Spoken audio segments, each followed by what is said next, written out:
Jerusalén es la ciudad santa para las tres principales religiones, pero pocos saben que hay un día que se festeja su liberación.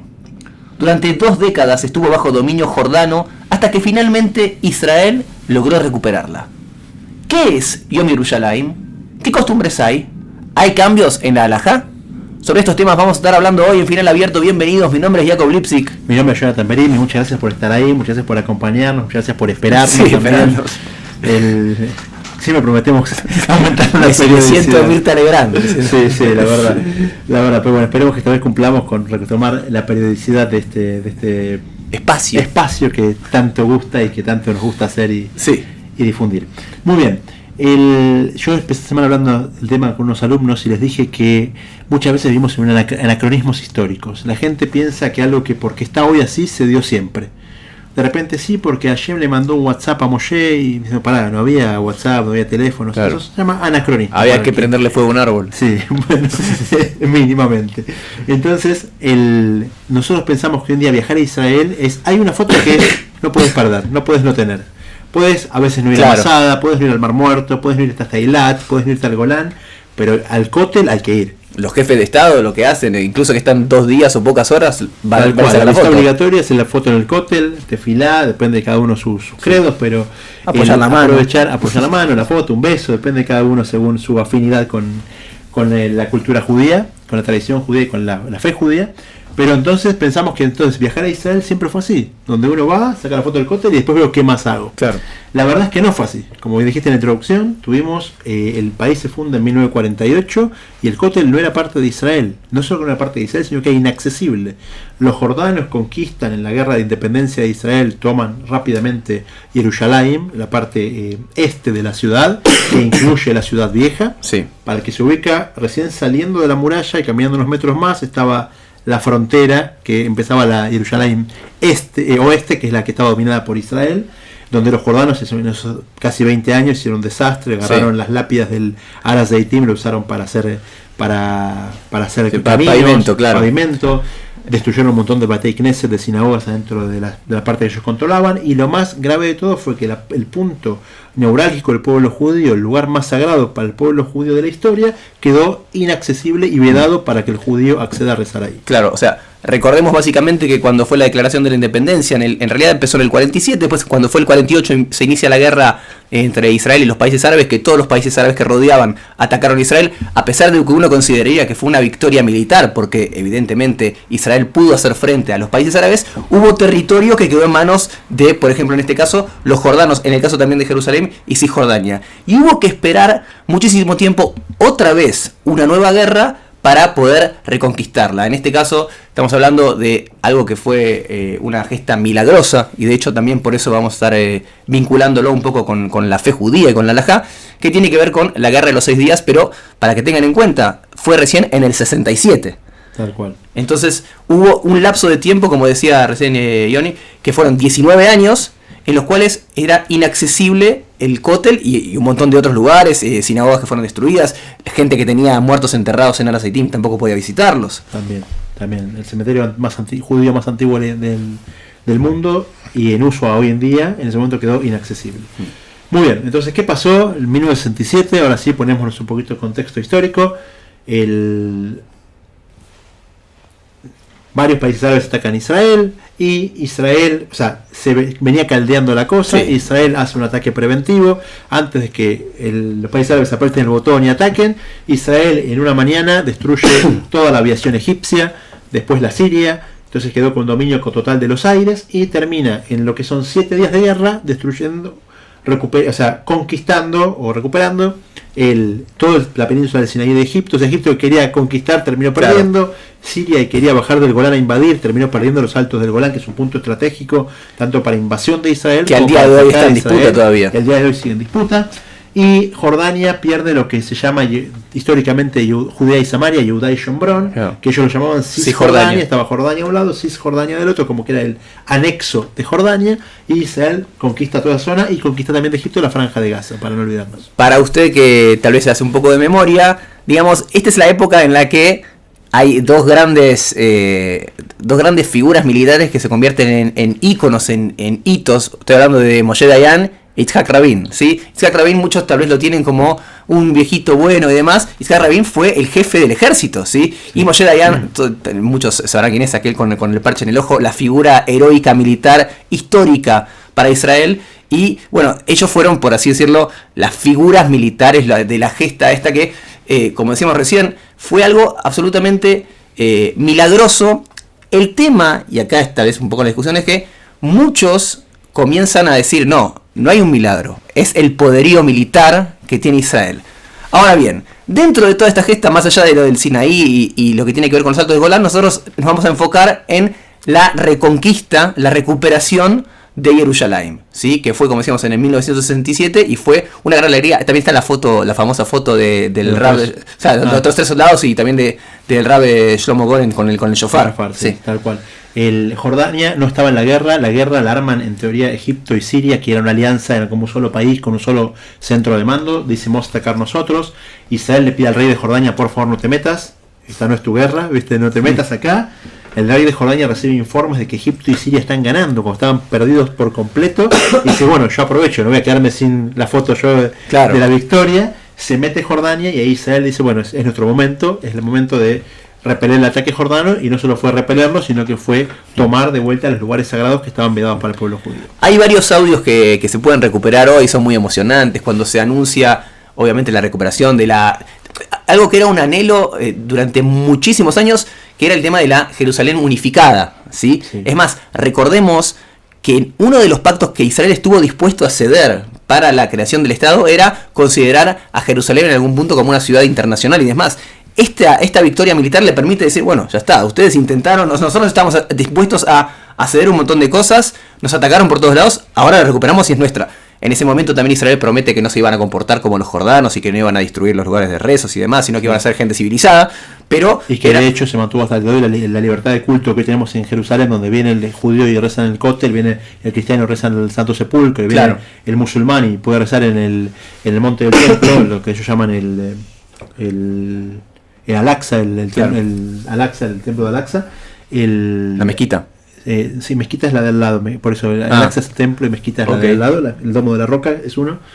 Al-Aqsa es la mezquita y el domo de la roca es que figura de templo. En ese caso se logró y se lo prometió, y de vuelta, cuando tenía Jordania como al mando, no había tantas manifestaciones de miren, libertad de culto, dejen pasar a los judíos que también quieren rezar allá. Ahora a Israel se le exige mucho más que al resto, pero siempre es la doble vara del mundo. En definitiva, Israel recupera entonces Jerusalén en 1967 y en 1968 se promulga una ley en la que se oficializan las celebraciones por el Yom Yerushalayim, es decir, el Día de Jerusalén. Esto se fijó para el 28 de Iyar, según el calendario judío, y comienzan los festejos. Iban a tardar 30 años más, es decir, en el 98, para que se promulgue una ley que lo que declare no un feriado, un día de celebración nacional. Es decir, también en Haifa se celebra Yom Yerushalayim, claro. Tal cual. Y así quedó como un día de celebración, justamente esa reunificación. No se olvide, para el que está escuchando, que el pueblo judío fue expulsado de Jerusalén en el año 70, era común, cuando los romanos conquistan Jerusalén, y desde ahí no hubo día que el pueblo judío, no, ni habla años, meses, o celebración, que el pueblo judío no habla de retornar a Sion, de retornar a Israel, a Jerusalén. Todos los rezos de judíos del mundo, donde sea que estén en Argentina, rezan hacia el oeste, están en Australia, rezan al este. ¿Por qué? Porque hay que apuntar a Jerusalén. Un judío se compra una casa, deja una parte sin pintar, para recordar que Jerusalén todavía no está construida como queremos. Entonces fueron 2000 años de anhelo de volver, donde era una teoría, donde en ciertos periodos a veces hasta se podía. Después con Jordania se llega al sumum del inaccesible. Entonces ese momento se convierte en un día de celebración histórico para el pueblo de Israel. Hay algo que es importante también recalcar que ya hemos mencionado, me parece aquí en Final Abierto, el tema de la discusión que tiene que ver con algunas celebraciones que son nacionales cuando chocan con lo religioso. Es interesante que, por ejemplo, es menos discutido Yom Yerushalayim que Yom Ha'atzmaut. Es decir, el día de la independencia hay más choques en el mundo religioso con el mundo, por así decirlo, israelí secular. Sin embargo, Yom Yerushalayim, a pesar de que también hay discusión en la Salahot, que es lo que vamos a hablar en pocos momentos, todo el mundo está de acuerdo que es un día de celebración y de alegría, ¿sí? Después hay tecnicismo de si se dice una bendición o no se dice una bendición, si se dicen algunos salmos o no se dicen algunos salmos, pero incluso aquel que no diga una brajá o que no diga los Teilim está de acuerdo con que hay algo que celebrar porque evidentemente hubo la mano de Hashem y nos permitió volver a los lugares santos. Sí. Recordemos que no solamente se recuperó la parte más oriental de la ciudad, que son barrios que son árabes y con poca presencia judía, sino que dentro de esa repartija o partición original, la parte que quedó del lado de Israel fue la parte nueva, lo que Israel anexó a Jerusalén construyendo fuera de la muralla, pero la parte esencial de la ciudad, que es la ciudad vieja, rodeada por la icónica muralla y por el Kotel, eso quedó inaccesible. Entonces, el corazón de Jerusalén estaba afuera. Bueno, a ver, entonces entremos en la discusión. ¿Cuál es el punto neurálgico en el que suele ocurrir alguna rispidez? Tiene que ver básicamente con la mención, ¿cómo se dice? El alel, como la alabanza, el rezo del alel, ¿sí? Que en realidad son unos salmos, los capítulos de los salmos que se juntan todos para hacer un rezo de alabanza que se dice sí o sí, o sea, según todas las opiniones, en los días de Yom Tov, las grandes fiestas. En las grandes fiestas no hay ninguna discusión de que se dice con una bendición, ¿sí? Hay una brajá especial para decir el alel. Aquí hay una discusión que tiene que ver básicamente con el mundo dati leumí, por así decirlo, religioso nacionalista, con el mundo jaredí o ortodoxo, que tiene que ver con si hay que mencionar la brajá o no, o si directamente hay que decir el alel o no. Según el mundo dati leumí, incluso aquellos que sostienen que, por ejemplo, en Yom Ha'atzmaut se dice el alel sin brajá, está prácticamente extendido que en Yom Yerushalayim se dice el alel con brajá, ¿sí? Eso es un nivel muy alto, es decir, se lo está comparando a esto con una festividad. Por otra parte, hay quien dice, también dentro del mundo jaredí, que como que está permitido decir alel. En definitiva, uno puede decir versículos y salmos, pero hay que evitar decir la bendición. ¿Por qué? Porque en realidad básicamente dicen dos motivos. Por un lado, porque no agregamos festividades al calendario, ¿sí? En un momento fueron incorporados Hanukkah y Purim, y ahí cerramos, por así decirlo, la carpeta de festividades. Cada uno puede celebrar y estar contento, pero no como para modificar y decir bendiciones. Y por otra parte, también hay quien dice que en realidad tampoco es que fue una recuperación de Jerusalén de manera completa, porque recordemos que hay un territorio que sería el Arabait, que no está en un dominio absoluto por los judíos, entonces tampoco habría que considerar como que se terminó toda la reconquista de Jerusalén. Sí, para evitar un conflicto mayor con los países árabes, lo que se terminó decidiendo fue que la parte del monte del templo, si bien fue conquistada por Israel y pasó a tener jurisprudencia israelí, es administrada por el Waqaf, que es la entidad, puede llamarlo un ministerio, como una secretaría jordana de lugares de culto. Entonces, si bien es un territorio israelí, la parte de culto queda bajo dominio jordano. Se hizo, en fin de cuentas, para evitar una represalia mayor con todos los países árabes y llegar a una especie de acuerdo. Claro. Vamos a decir algunos nombres. Por ejemplo, en el mundo jaredí, de vuelta, en el mundo de dati leumí está prácticamente extendido y asumido que se dice brajá con alel.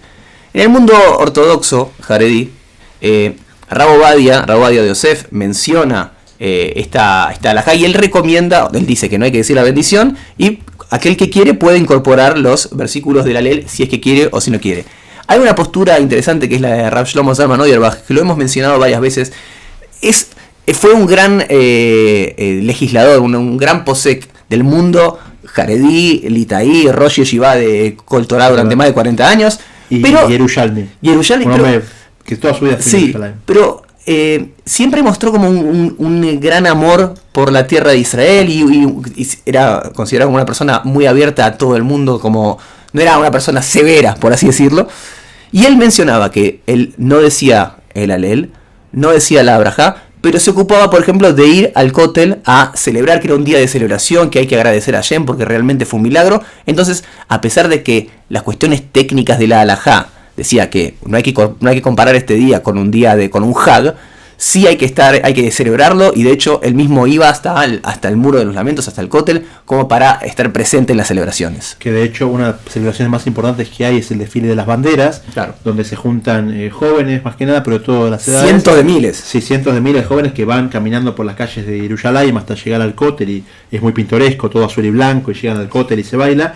Y cuando uno ve los videos de los Kotel, que también veremos mañana, pasados estos días, depende de cuando escuchen este podcast, van a ver que se suma mucha gente jaredí a los bailes y a los festejos, porque realmente todos están de acuerdo que es un momento para celebrar y fue un hecho histórico y crucial en la historia del pueblo judío. Después, un par de tecnicismos un poquito más, un poquito menos sobre esto. Pero bueno, en definitiva, no sé si a vos te quedó algo colgado. Una curiosidad más que... ¿Usted es la canción? Es la canción. Dale, hay canciones que recuerden este día, cómo funciona. Hay una canción que es icónica, que es la canción que habla de Givat Atachmoshet, que los invito a googlearla y buscarla en YouTube, que es la canción que te pasa en el museo cuando vas a ver. Givat Atachmoshet fue una de las batallas más encarnizadas de la lucha, que era donde estaba el centro jordano y la frontera con lo que era la Jerusalén israelí. Hay una canción que se llama Givat Atachmoshet, que describe toda la lucha minuto a minuto, es un ritmo muy, muy particular. A mí me gusta mucho, les invito a escucharla. Pero la otra canción que es icónica de Jerusalén, y uno puede pensar en Jerusalén y no pensar en esta canción, se llama Jerusalén Shel Zahav, que la conocen Jerusalén, todos. Jerusalén de oro, que la conocen todos, no la vamos a cantar por respeto a la audiencia. Sí. Pero esta canción, a los que se suscriben al Patreon, quizás hay un video que nosotros estamos cantando. Pobre gente, no se va a suscribir nadie. Entonces, a los que no se suscriben también entonces estaba diciendo que esta canción uno asocia con Jerusalén. El origen de Jerusalén Shel Zahav es una historia con Rabbi Akiva, que Rabbi Akiva tenía la esposa, era muy pobre, y le promete a ella comprarle Jerusalén de oro. O sea, una alianza, una joya, como una diana, se dice, como un collar donde tenía grabado el contorno de Jerusalén, y eso como Jerusalén de oro. Okay. Después se tomó ese nombre, y Naomi Shemer hizo una canción que cruzó todas las fronteras de Israel, todas las generaciones, entero, cantando Jerusalén de oro, que queremos volver a tus pozos de agua. Sí. Y esa canción, o esas curiosidades de la historia, la compuso meses antes de la guerra de los 6 días. O sea que imagínense, el pueblo israelí añorando de Jerusalén, y meses después se conquista Jerusalén, así que esa canción ya pasó se convirtió en un himno, claro, de todo el pueblo, porque justamente coincidió históricamente también, como hay que aprovechar la campaña. Claro, el productor estaba muy contento. Estaba organizado. De hecho, él financió la guerra para lograr la venta de canciones. Así que bueno, esa curiosidad más para cerrar, pero de vuelta, una ciudad que el pueblo judío toda la vida deseó volver, anheló, y ahora la tenemos, y de vuelta tenemos que agradecer también por tenerla, porque a veces justamente la diferencia entre quien es feliz y quien no, y quien disfruta lo que está pasando y quien no, es quien valora lo que tiene. Y valorar lo que tenemos en este caso es Jerusalén. Cuando decimos Jerusalén, el Kotel, sí, no puede decir que vayas a Israel y no te saques foto del Kotel. Mi abuelo vino en el 66 y no tuvo foto del Kotel, claro, y el abuelo del otro tampoco, porque justamente, le doy como ejemplo, es algo que no hay que dar por sentado, hay que agradecer día a día, disfrutar si está en Israel, y los invito a acercarse al Kotel a celebrarlo, y cada uno donde esté también recordar Jerusalén y agradecer a Hashem por esta reconquista y esta unificación de Jerusalén, la capital indivisible del pueblo de Israel. Bueno, muchas gracias por estar ahí, y esperamos hacerlo con más frecuencia. Dejen los comentarios, háganos sentir queridos como para volver a hacerlo. Muchas gracias y nos vemos la próxima.